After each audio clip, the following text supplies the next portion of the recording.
Hi, this is Dinesh Gangasani. Welcome to my channel. Think about this. ఏ దేశమైనా అభివృద్ధి చెందాలంటే ఆ దేశంలో ఇన్ఫ్రాస్ట్రక్చర్ ఫెసిలిటీస్ డెవలప్మెంట్ అవ్వాలి, అనగా నిర్మాణాలకు సంబంధించినటువంటి అభివృద్ధి అనేది జరగాలండి. అవి డ్యాములు కావచ్చు, రోడ్లు కావచ్చు, మరే ఇతర పనులైన అవే కాకుండా మరియు ఇంకా పరిశ్రమల స్థాపన జరగాలి. ఇలా సర్వీస్ సెక్టార్ సంబంధించినటువంటి అభివృద్ధి పనులు జరగాలి. ఇలా ఏ సెక్టార్కి సంబంధించిన అభివృద్ధి పనులు జరగాలి అన్నా, మొత్తంగా ఆ దేశం అభివృద్ధి చెందాలన్నా ఆ దేశంలో భూమి లభ్యత అనేది చాలా ముఖ్యమండి. మరి పరిశ్రమల స్థాపన అయినా, ఇన్ఫ్రాస్ట్రక్చర్కి సంబంధించినటువంటి ఎలాంటిది చేయాలన్నా ప్రభుత్వ ఆధీనంలో భూమి ఉంటే ఎలాంటి ప్రాబ్లం ఉండదండి. హ్యాపీగా ఆ కంట్రీ ఇంకా బాగా డెవలప్మెంట్ అవుతుంది. కానీ అంతలా ప్రభుత్వ ఆధీనంలో భూములు ఎక్కడా ఉండవు. ఎందుకంటే మైనింగ్ కూడా చేయాల్సి ఉంటుంది. అంత ప్రభుత్వ ఆధీనంలోనే భూములు ఎక్కడా ఉండవు. మరి అలాంటప్పుడు ప్రజల నుండి భూమిని సేకరించే విధానం అనేది మనకు తరతరాలుగా నడుస్తున్నటువంటి, మనం చూస్తున్నటువంటి చరిత్ర అండి. సరే, ప్రజల నుండి భూమిని సేకరించి నిర్మాణాలు చేపట్టడము, అలా కంట్రీ అభివృద్ధి చెందడం అనేది జరుగుతుంది, మనం చూస్తూనే ఉన్నాం. మరి ఇప్పుడు నేను ఏం చెప్పదలుచుకున్నాననే కదా మీరు ఎదురు చూస్తున్నది. మరి ఈ నిర్మాణాలలో మీరు ఏదైతే భూమిని సేకరిస్తున్నారో, సరే ప్రజాభిప్రాయ సేకరణ అని చెప్పేసి 80% మంది పబ్లిక్ ఒప్పుకుంటే మీరు భూమిని సేకరిస్తారండి. అది మన దేశం విషయానికి వస్తే చెప్తున్నాను, తీసుకుంటారు. మరి ఇక్కడ ఇప్పటి వరకు మన దేశంలో ఎన్ని నిర్మాణాలు అయ్యాయి, ఇప్పటి వరకు జరిగిన అభివృద్ధిలో మరి సమిధలు అయిన వాళ్ళు, అంటే భూమిని లాస్ అయ్యి బజారున పడ్డ కుటుంబాలు ఎన్ని? కొన్ని లక్షల కుటుంబాలండి. మరి వీళ్ళందరూ ఎవరండి? సామాన్య మధ్యతరగతి ప్రజలండి.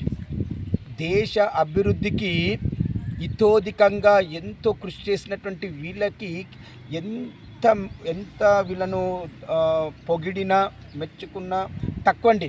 ఇలాంటి వాళ్ళకు మనము దండం పెట్టాలి. వీళ్ళంతా సామాన్య మధ్యతరగతి వాళ్ళండి. వీళ్ళు ఉన్న ఒక గుంటనో, ఎకరమో, 2 ఎకరాలు తమకున్న కొద్ది పొలాలను కూడా పోగొట్టుకొని దేశ అభివృద్ధికి పాటుపడ్డ ఇలాంటి సామాన్య మధ్యతరగతి ప్రజల చెమట కష్టముతో మన దేశం ఈరోజు అభివృద్ధి చెందుతుందండి. మరి ఇలా నిర్మాణాలకు మీరు సామాన్య మధ్యతరగతి భూములు లాక్కుంటున్నారే, మరి ఇప్పటి వరకు జరిగిన నిర్మాణాలలో ఎంతమంది బడా బాబులది, ఎంతమంది బడా నేతలది, ఎంతమంది బడా పారిశ్రామికవేత్తలకు సంబంధించినటువంటి వాళ్ళ చేతిలో ఉన్నటువంటి భూములని మీరు అభివృద్ధి కోసం తీసుకున్నారు? లేదే. ఉంటే ఆ లిస్టును పెట్టండి. ఇప్పటివరకు అలా భూములో అభివృద్ధి కోసం భూములు ఇచ్చిన వాళ్ళు ఈ మధ్యకాలంలో అండి. ఒకప్పుడంటే ఇచ్చిన వాళ్ళు చాలామంది ఉన్నారు. ఈ మధ్యకాలంలో గత 30-40 ఏళ్ళ నుండే చెప్పండి ఎంతమంది ఉన్నారు? ఈ 10-15 ఏళ్ళ నుండి ఎవరు లేరండి. అంటే వాళ్ళ భూములను కాపాడుకోవాలి, సామాన్య మధ్యతరగతి ప్రజల భూములను మాత్రం లాక్కోవాలి. ఇదే విధానం మన దేశంలో నడుస్తుందండి. మరి అభివృద్ధి చెందాలంటే నీ భూమి ఇస్తే మన అదే ఎత్తుందా?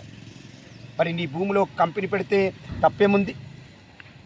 అదే కంపెనీ సామాన్య మధ్యతరగతి ప్రజల భూమిలో పెట్టే బదులు నీ ల్యాండ్లో పెట్టించుకో.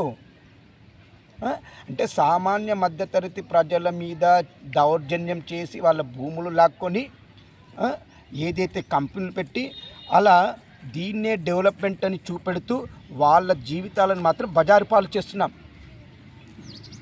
మరి నువ్వు మాత్రం బంగ్లాలో హ్యాపీ లైఫ్ గడుపుతున్నారు ఈ బడాబాబులు.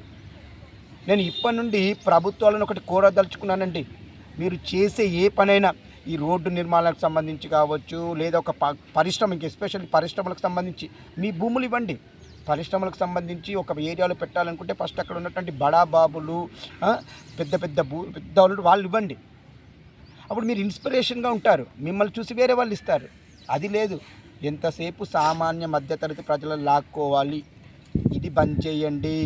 నా ఛానల్ త్రూ బడా బాబులకి, బడా పారిశ్రామికవేత్తలకి, బడా రాజకీయ నేతలకి నేను చెప్పదలుచుకుంది ఇదేనండి. మీరు ముందు ఆదర్శవంతంగా ఉండాలంటే ముందు మీరు ఇవ్వండి, ఓకేనా? వాళ్ళ లాక్కోవడం కాదు.